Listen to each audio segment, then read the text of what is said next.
നേതൃത്വത്തിൽ ഒരു ഭരണകക്ഷി MLA നടത്തി 24 മണിക്കൂർ കഴിഞ്ഞിട്ടും സംസ്ഥാന മുഖ്യമന്ത്രിയോ CPMന്റെ സംസ്ഥാന സെക്രട്ടറിയോ അതിനെക്കുറിച്ച് ഒരു അക്ഷരം ശബ്ദിക്കുന്നില്ല എന്ന് പറഞ്ഞാൽ കേരളത്തെ സംബന്ധിച്ചിടത്തോളം നിയമവാഴ്ച പൂർണ്ണമായിട്ട് തകർന്നു എന്നാണ് അത് മനസ്സിലാക്കുന്നത്.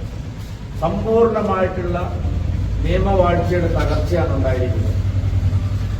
ഗുരുതരമായ ആരോപണങ്ങൾ മുഖ്യമന്ത്രിയുടെ ഓഫീസിനെതിരെ ഉന്നയിച്ചിരിക്കുന്നത് ഏതെങ്കിലും പ്രതിപക്ഷ നേതാക്കളല്ല, CPMന്റെ തന്നെ MLA ആണ്. അദ്ദേഹം പറഞ്ഞിരിക്കുന്നത് മുഖ്യമന്ത്രിയുടെ ഓഫീസ് കേന്ദ്രീകരിച്ച് കള്ളക്കടത്ത് സംഘങ്ങളും കൊലയാളി സംഘങ്ങളും മയക്കുമരുന്ന് മാഫിയകളും അവിടെ പ്രവർത്തിക്കുന്നതാണ്. സ്വർണ്ണക്കള്ളക്കടത്ത് നടത്തുന്നവരെയും അത് കഴിഞ്ഞ് സ്വർണം തട്ടിപ്പറിച്ചു കൊണ്ടുപോകുന്നവരെയും ഒരു പോലീസ് ഉദ്യോഗസ്ഥൻ ADGP സംരക്ഷിക്കുന്നു. സ്വർണ്ണക്കള്ളക്കടത്തിനും കൊട്ടേഷൻ സംഘങ്ങൾക്കും ക്രമസമാധാന ചുമതലയുള്ള ADGP നേതൃത്വം നൽകുന്നു.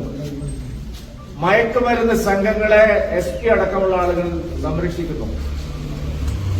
ക്രമസമാധാന ചുമതലയുള്ള ADGPയും മുഖ്യമന്ത്രിയുടെ പൊളിറ്റിക്കൽ സെക്രട്ടറിയും ചേർന്ന് മാഫിയ പ്രവർത്തനങ്ങളും രാജ്യദ്രോഹ പ്രവർത്തനങ്ങളും നടത്തുന്നു. സ്വർണ്ണക്കള്ളക്കടത്ത് നടത്തുന്നു. പോലീസിനെ അതിൽ ഉപയോഗിക്കുന്നു. മയക്കുമരുന്ന് സംഘങ്ങൾക്കുള്ള സഹായം ചെയ്യുന്നു. കൊലപാതകങ്ങൾ നടത്താൻ പോലും മടിയില്ലാത്തവരാണ്. നോക്കൂ, കേരളം ഇന്നേവരെ കേട്ടിട്ടില്ലാത്ത അതീവ ഗുരുതരമായ ആരോപണമാണ് PV അൻവർ MLA CPMന്റെ MLA മുഖ്യമന്ത്രിയുടെ ഓഫീസിനെതിരെ ഉന്നയിച്ചിരിക്കുന്നത്. ഈ ആരോപണങ്ങളെല്ലാം ശരിവെക്കുന്നത് കൊണ്ടാണോ മുഖ്യമന്ത്രി മിണ്ടാതെയിരിക്കുന്നത്, മൗനം പാലിക്കുന്നത്? ഈ ആരോപണത്തെക്കുറിച്ച് എന്തുകൊണ്ടാണ് മുഖ്യമന്ത്രി സംസാരിക്കാത്തത്? എന്തുകൊണ്ടാണ് CPMന്റെ സംസ്ഥാന നേതൃത്വം പ്രതികരിക്കാത്തത്? ഗൌരവതരമായ ഈ ആരോപണത്തിന് ഒരു അന്വേഷണവും വേണ്ടെന്നാണോ സംസ്ഥാന സർക്കാർ തീരുമാനിച്ചിരിക്കുന്നത്? ഈ ആരോപണങ്ങളെല്ലാം തെറ്റാണെങ്കിൽ MLA ആയിട്ടുള്ള PV അൻവറിനെതിരെ എന്തുകൊണ്ട് നടപടിയെടുക്കുന്നില്ല? അദ്ദേഹത്തെ അറസ്റ്റ് ചെയ്ത് ചോദ്യം ചെയ്യുന്നില്ല? PV അൻവർ പറയുന്നത് ഇനിയും ഞാൻ തെളിവുകൾ പുറത്തുവിടുന്നു. ഗുരുതരമായ രാജ്യദ്രോഹ കുറ്റം ചെയ്തു എന്നാണ് ADGPക്കെതിരെയുള്ള ആരോപണം. അദ്ദേഹം മന്ത്രിമാരുടെയും രാഷ്ട്രീയ നേതാക്കളുടെയും ഫോണുകൾ ചോർത്തി എന്നുള്ളതാണ്. ചെറിയ കേസല്ല. രാജ്യരക്ഷാ നിയമം നമ്മുടെ രാജ്യത്തെ നിരവധി ഗുരുതരമായ നിയമങ്ങളാണ് ലംഘിക്കപ്പെട്ടിരിക്കുന്നത്. പ്രധാനപ്പെട്ട നിയമലംഘനമാണ് നടന്നിരിക്കുന്നത്. സംസ്ഥാന മന്ത്രിസഭയിലെ അംഗങ്ങളുടെ ഫോൺ ചോർത്തുന്നു, പ്രതിപക്ഷ നേതാക്കളുടെ ഫോൺ ചോർത്തുന്നു, രാഷ്ട്രീയ പാർട്ടി നേതാക്കളുടെ ഫോൺ ചോർത്തുന്നു, MLAമാരുടെ ഫോൺ ചോർത്തുന്നു എന്നുള്ള ആരോപണം ഉന്നയിച്ച് 24 മണിക്കൂർ കഴിഞ്ഞു. ഒരു അന്വേഷണത്തിന് ഉത്തരവിടാൻ എന്തുകൊണ്ട് സർക്കാർ തയ്യാറാവുന്നില്ല? CPM MLAയുടെ ആരോപണങ്ങൾ വ്യാജ പ്രചരണങ്ങളാണെങ്കിൽ അദ്ദേഹത്തെ ചോദ്യം ചെയ്യാൻ എന്തുകൊണ്ട് പോലീസ് ഉദ്യോഗസ്ഥന്മാർ തയ്യാറാവുന്നില്ല? DGPയും മുഖ്യമന്ത്രിയും എന്താണ് സംസാരിച്ചുകൊണ്ടിരിക്കുന്നത്? സംസ്ഥാനത്തിന്റെ ആഭ്യന്തര വകുപ്പും മന്ത്രിക്കെതിരായി, അദ്ദേഹത്തിന്റെ ഓഫീസിനെതിരായി, ക്രമസമാധാന ചുമതലയുള്ള ADGPക്കെതിരായി ഇത്രയും ഗൌരവതരമായ ആരോപണം വന്നിട്ടും 24 മണിക്കൂർ മിണ്ടാതിരിക്കുന്നത് എന്തുകൊണ്ടാണ്? പിണറായി വിജയന്റെയും MP ഗോവിന്ദന്റെയും നാവ് അടങ്ങിപ്പോയോ? എന്തുകൊണ്ടാണ് പ്രതികരിക്കാത്തത്? നിയമ നടപടി എന്തുകൊണ്ടാണ് എടുക്കാത്തത്? അൻവറിനെ ചോദ്യം ചെയ്യാത്തത് എന്തുകൊണ്ടാണ്? ADGPയോട് ഈ കാര്യത്തിൽ വിശദീകരണം തേടാത്തത് എന്തുകൊണ്ടാണ്? P ശശിയോട് ഈ കാര്യത്തെക്കുറിച്ച് സംസാരിക്കാൻ തയ്യാറാവാത്തത് എന്തുകൊണ്ടാണ്? എന്തുകൊണ്ടാണ് രഹസ്യമായി നടക്കുന്ന കാര്യങ്ങളൊന്നും പുറത്തു പറയാൻ സർക്കാർ തയ്യാറാവാത്തത്? തീർച്ചയായിട്ടും നിയമവാഴ്ചയുടെ വലിയ തകർച്ചയാണ് ഉണ്ടായിരിക്കുന്നത്. സർക്കാരിന് അധികാരത്തിൽ തുടരാനുള്ള അർഹതയില്ല. പിണറായി വിജയൻ സർക്കാർ രാജിവെക്കണം എന്ന് ഭാരതീയ ജനതാ പാർട്ടി ആവശ്യപ്പെടുന്നു. മുഖ്യമന്ത്രി രാജിവെക്കണം. ഈ സർക്കാർ രാജിവെച്ച് പുതിയ ജനവിധി നേടണം. ഗൌരവതരമായ അന്വേഷണം കേന്ദ്ര ഏജൻസിക്ക് നിങ്ങൾ കൈമാറണം. രാജ്യദ്രോഹ പ്രശ്നങ്ങൾ ഉൾപ്പെടെയുള്ള കാര്യങ്ങളാണ്. സ്വർണ്ണക്കള്ളക്കടത്ത് നടത്തിയുടെ നേരത്തെയും അനുഭവം സംസ്ഥാന മുഖ്യമന്ത്രിയുടെ ഓഫീസിലുണ്ട്. ഇപ്പൊ മയക്കുമരുന്ന്, കൊലപാതകം, കൊട്ടേഷൻ സംഘങ്ങൾ എന്നിവയെല്ലാം CMന്റെ ഓഫീസ് കേന്ദ്രീകരിച്ച് പ്രവർത്തിക്കുന്നതാണ്. നിങ്ങൾക്ക് അന്വേഷിക്കാൻ കഴിയില്ലെങ്കിൽ കേന്ദ്ര ഏജൻസികൾക്ക് നിങ്ങൾ അന്വേഷണം കൈമാറണം എന്ന് ഞങ്ങൾ ആവശ്യപ്പെടുന്നു.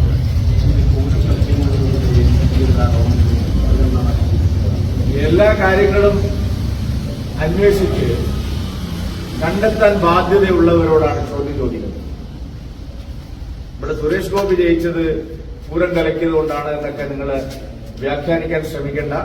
കഴിഞ്ഞ ലോക്സഭാ തെരഞ്ഞെടുപ്പിൽ തൃശൂരിലെ ജനങ്ങൾ നൽകിയ ജനവിധിയെ അപമാനിക്കുന്നതിന് തുല്യമാണ് അത്തരം വാദം. അല്ലാതെ പൂരം കലക്കിയത് കൊണ്ടൊന്നുമല്ല സുരേഷ് ഗോപി ജയിച്ചത്. അത് ഭാരതീയ ജനതാ പാർട്ടിയും അദ്ദേഹവും നടത്തിയിട്ടുള്ള ക്രിയാത്മകമായ ഇടപെടൽ. ആ വിഷയമാണോ പ്രധാനം? മുഖ്യമന്ത്രിയുടെ ഓഫീസിലിരുന്ന് സ്വർണം കടത്തുന്നു ADG, മുഖ്യമന്ത്രിയുടെ ഓഫീസിലിരുന്ന് മയക്കുമരുന്ന് കടത്തുന്നു ADG, മുഖ്യമന്ത്രിയുടെ ഓഫീസിലിരുന്ന് കൊലപാതകം നടത്തുന്നു ADG, മുഖ്യമന്ത്രിയുടെ ഓഫീസിലിരിക്കുന്ന ADGക്ക് ദാവൂദ് ഇബ്രാഹിമിനെ മാതൃകയാക്കുന്നു, രാജ്യദ്രോഹ പ്രവർത്തനങ്ങൾ നടത്തുന്നു. അതല്ലേ ചോദിക്കുന്നത്?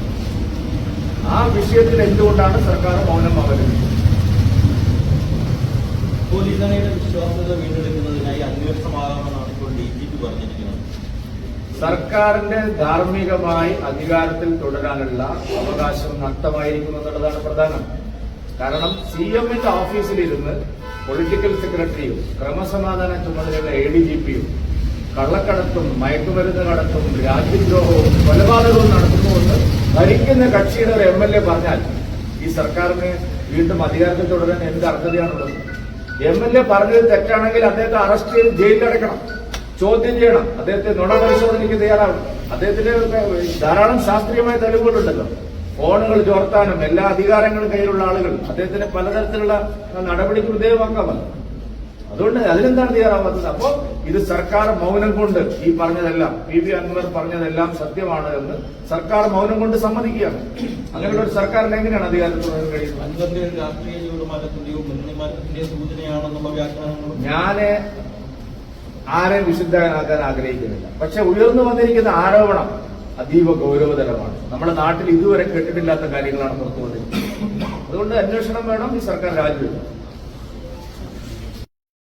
ഇന്ത്യയെ വിഭജിക്കാൻ കാരണക്കാരായ ഒരു പാർട്ടിക്ക് ഇന്ത്യയിലെ ഒരു സംസ്ഥാനത്തും ഇല്ലാത്ത അത്ര സ്വീകാര്യത ലഭിച്ചിട്ടുള്ള ഒരു സംസ്ഥാനമാണ് കേരളം എന്ന് നമുക്ക് പറയേണ്ടതായിരുന്നു. പണ്ഡിറ്റ് ജവഹർലാൽ നെഹ്റു ചത്ത കുതിര എന്ന് വിശേഷിപ്പിച്ച മുസ്ലിം ലീഗ് സ്വാതന്ത്ര്യത്തിന് ശേഷം ആദ്യമായി കേരളത്തിൽ സന്ദർശിക്കാനെത്തിയ നമ്മുടെ ആദ്യത്തെ രാഷ്ട്രപതി ഈ നഗരത്തിൽ ഒരു ഇലക്ട്രിക് പോസ്റ്റിൽ ഈ കാണുന്ന പച്ചക്കൊടി ഏതാണെന്ന് ചോദിച്ചപ്പോൾ മുസ്ലിം ലീഗിന്റെ കൊടിയാണെന്ന് പറഞ്ഞപ്പോൾ തന്നെ ഡ്രൈവറോട് വണ്ടി നിർത്തിയിട്ട് ആ കൊടി അഴിപ്പിക്കുക എന്ന് പറഞ്ഞ ചരിത്രം പറയുന്നത്.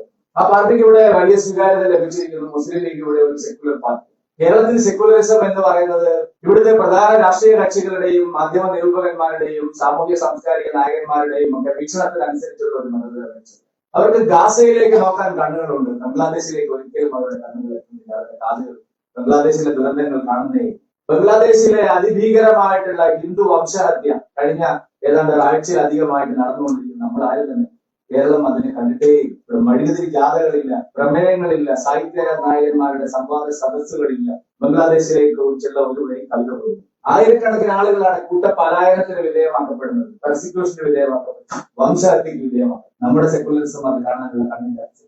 ഗാസയിലേക്ക് കേരളത്തിലെ എല്ലാ മാധ്യമ പ്രവർത്തകരും അവരുടെ ലേഖകന്മാരെ അയച്ചിരുന്നു. ഞാൻ വിമർശനമായിട്ട് ഉന്നയിക്കുന്നത് ബംഗ്ലാദേശിലേക്ക് ഇവിടുന്ന് ആരെങ്കിലും പോയോ എന്നുള്ള കാര്യം അറിഞ്ഞുകൊണ്ട് ഞാൻ ബംഗ്ലാദേശ് സംഭവങ്ങൾ റിപ്പോർട്ട് ചെയ്യാൻ നമ്മുടെ മലയാള മാധ്യമങ്ങൾ ആരെങ്കിലും ഏറ്റവും ചുരുങ്ങിയത് ധാക്കയിലെ ഒരു എക്സിം മൊഴിയിലെങ്കിലും ഇരുന്ന് റിപ്പോർട്ട് ചെയ്യാൻ ഒരാളെ